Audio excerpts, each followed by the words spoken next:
Hello everybody, it's Yashar here, back again with another video. And in this video, I'm going to review my stock picks in 2022 and I will try to reflect on my own decisions. It can help me and even probably you to learn some lessons and be a better investor next year.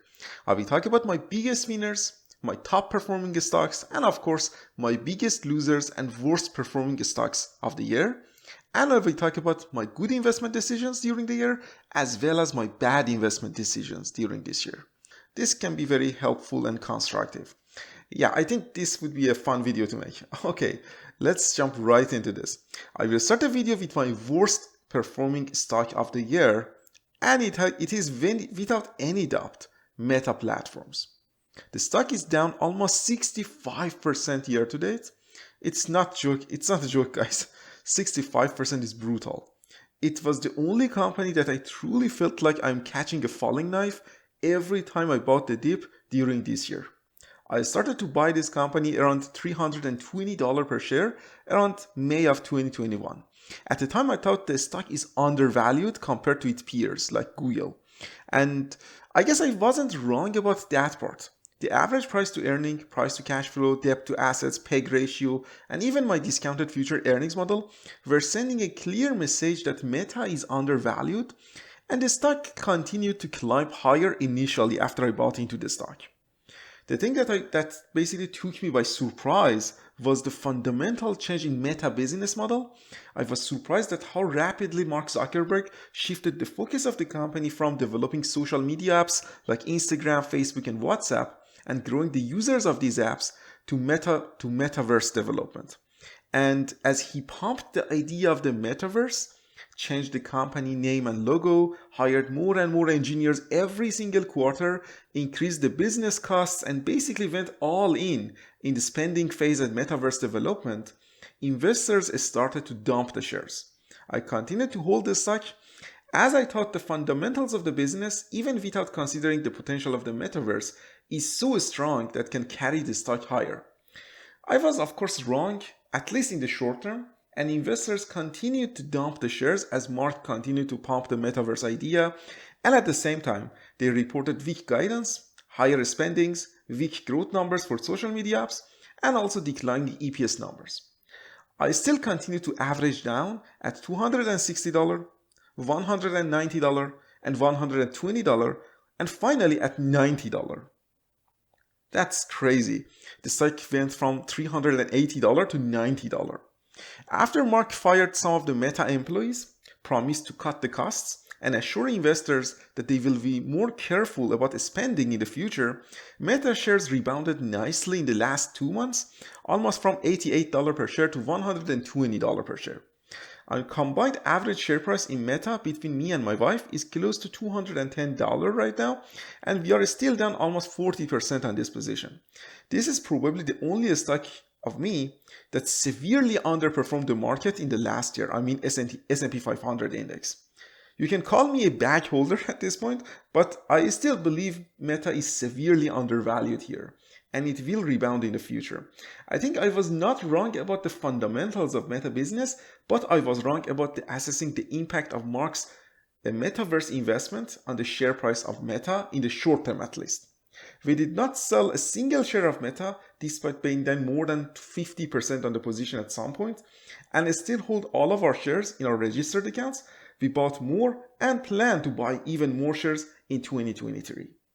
On the Canadian side of the account, Bank of Nova Scotia and even Brookfield Corporation, after this spin-off, they also performed very poorly in 2022 and they underperformed the market. However, their performance are nowhere close to Meta disastrous performance. Okay, now it's time for me to talk a little bit about the stocks with positive performance.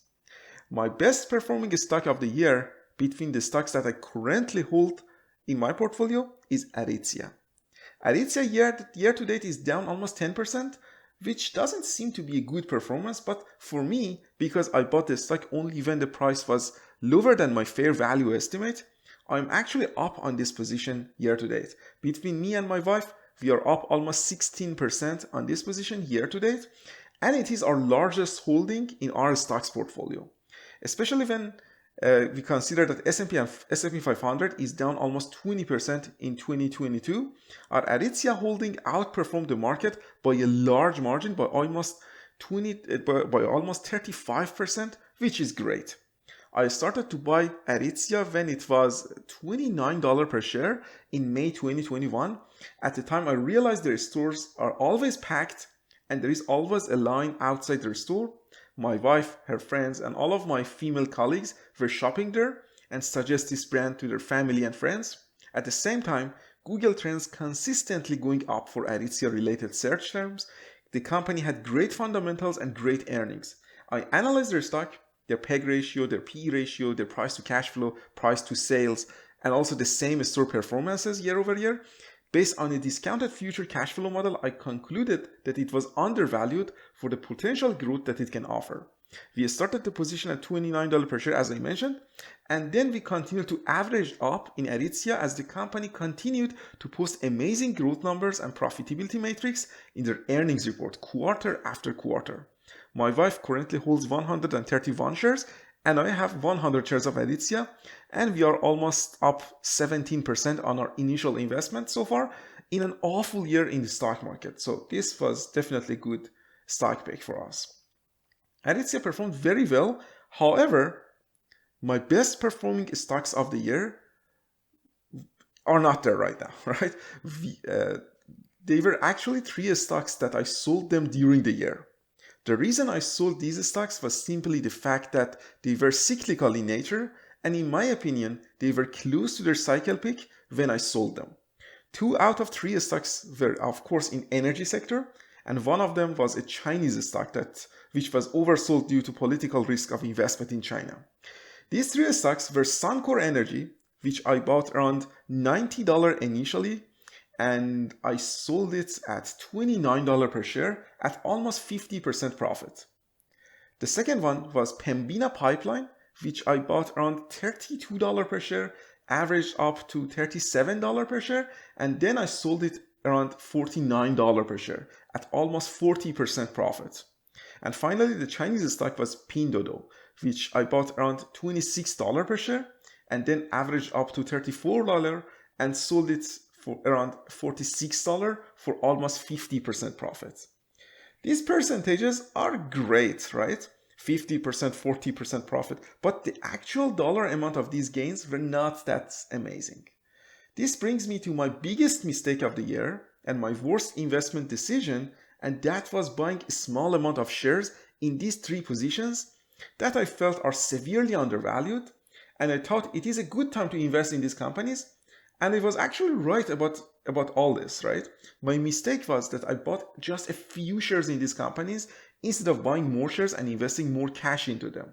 I had only 50 shares of Suncor, 120 shares of Pembina, and 20 shares of Pinduoduo. So even though I made the right decision to buy these companies at suppressed prices, I could not really profit much from these gains as I didn't invest much money into these companies initially. Basically, I did not trust my gut enough. In my opinion, I have to trust myself and my analysis more in the future. And in the hindsight, the best decision was to invest more money into these undervalued companies when my analysis clearly told me that these companies were clear buys. I also sell those positions probably way too early. In the hindsight, I had to keep my Suncor and Pinduoduo shares longer. Suncor went to almost $52 per share later in the year, where I sold it close to $29 per share. And Pinduoduo went to $90 per share after I sold it at $46 per share. But we can never predict the top of the cycle, so I am happy that I was able to lock in some profits. A profit is a profit, so I can't really consider selling too early as a mistake, but I would be more happy if I had much larger dollar value invested in these companies initially. So let's shift the focus from worst decision of the year to the best decision. So my best investment decision of the year, in my opinion, was to stick to my principles despite the extremely volatile market we had this year and despite all the bad news we hear from Fed and Bank of Canada, from social media influencers and the so-called professionals in Wall Street. I tried to not invest based on macro events and market news and focus on fundamentals of each business.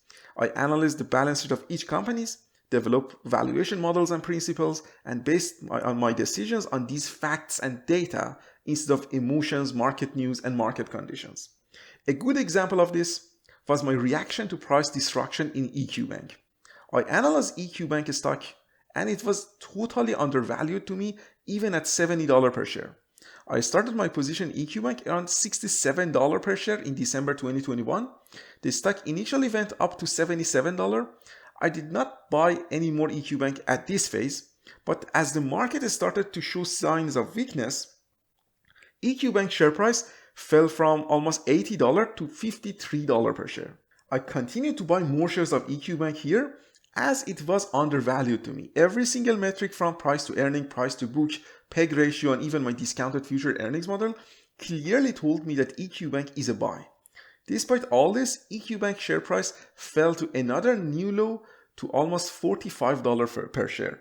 I continued to buy more shares of EQ Bank there and increased my holding in this company to one of my top 3 largest investments. The stock of course rebounded nicely in the last couple of weeks, and I believe this company can significantly outperform the market in the coming 2-3 years. I think my portfolio performance was overall very good this year compared to the average return of the market, and I hope I will be able to continue to outperform the market in the coming years. There you are, guys. I hope you enjoyed the video and my transparency in showing you all of my mistakes, bad decisions, and also good decisions. If you enjoyed the video, consider subscribing to the channel to see similar videos. Thank you for watching, and I hope to see you guys in the next video. Farewell.